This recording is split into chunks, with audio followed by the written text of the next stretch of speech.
Well, I didn't really realize that it was the second segment of Alien Conspiracy that I was getting involved with.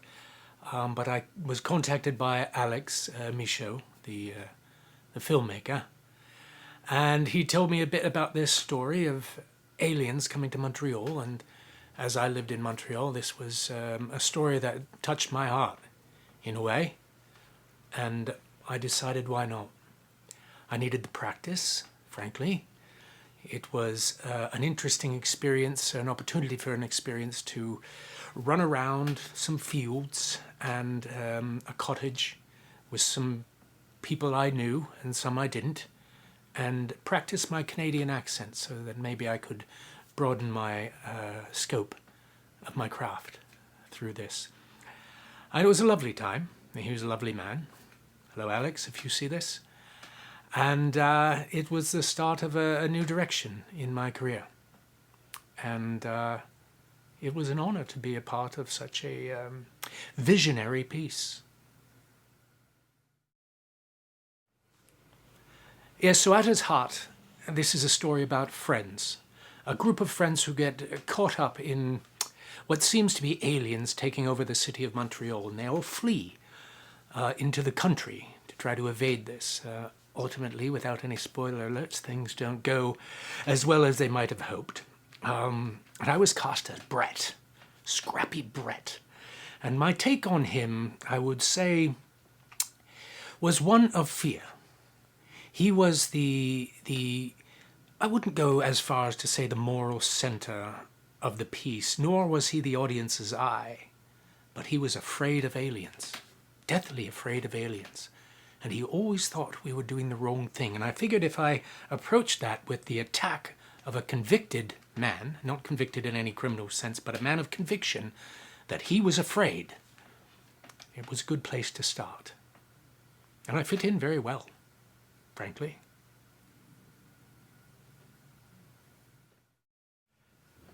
Remember anything about the shoot?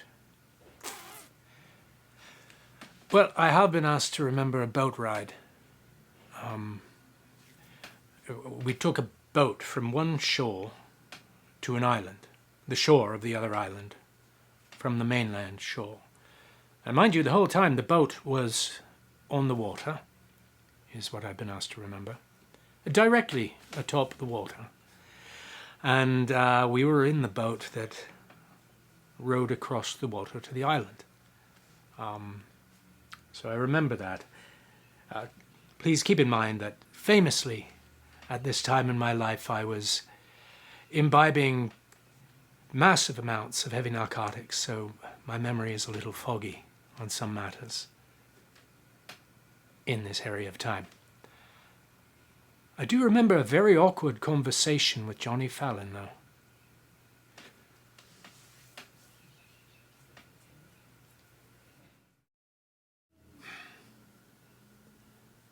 Oh yes, I do think it's a little bit different making an independent film now in 2022 than it was, say, 20 years ago.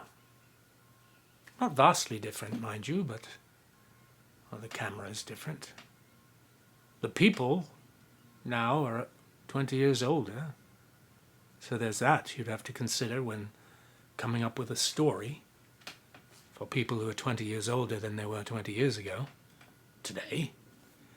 So that's something to consider. They might not be able to run or jump as well as they could in the independent film they made 20 years ago.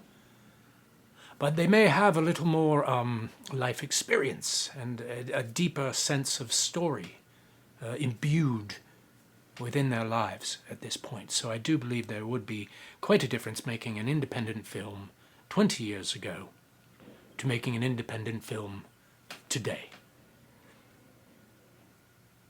Mind you, I have made an independent film, but that was 4 or 5 years ago, so I can't speak to the 20-year difference from 20 years ago. However, I will put the link right here if you want to have a look.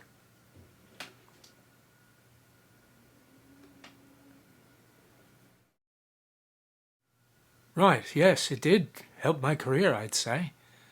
I met a whole stable of interesting people that I had a very good time with on that show, and some of whom, frankly, were quite inspiring in the way they approached their craft. And all that I took and brought that into my career as I went along, picking up little drips and drams as I moved along through my journey, always learning.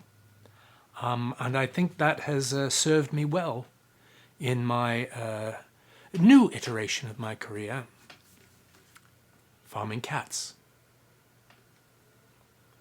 And I take photographs and I put them on shirts and mugs and placemats and napkins and balloons and pillows and lampshades and sewing machines. Anywhere you need a cat face, I have one for you.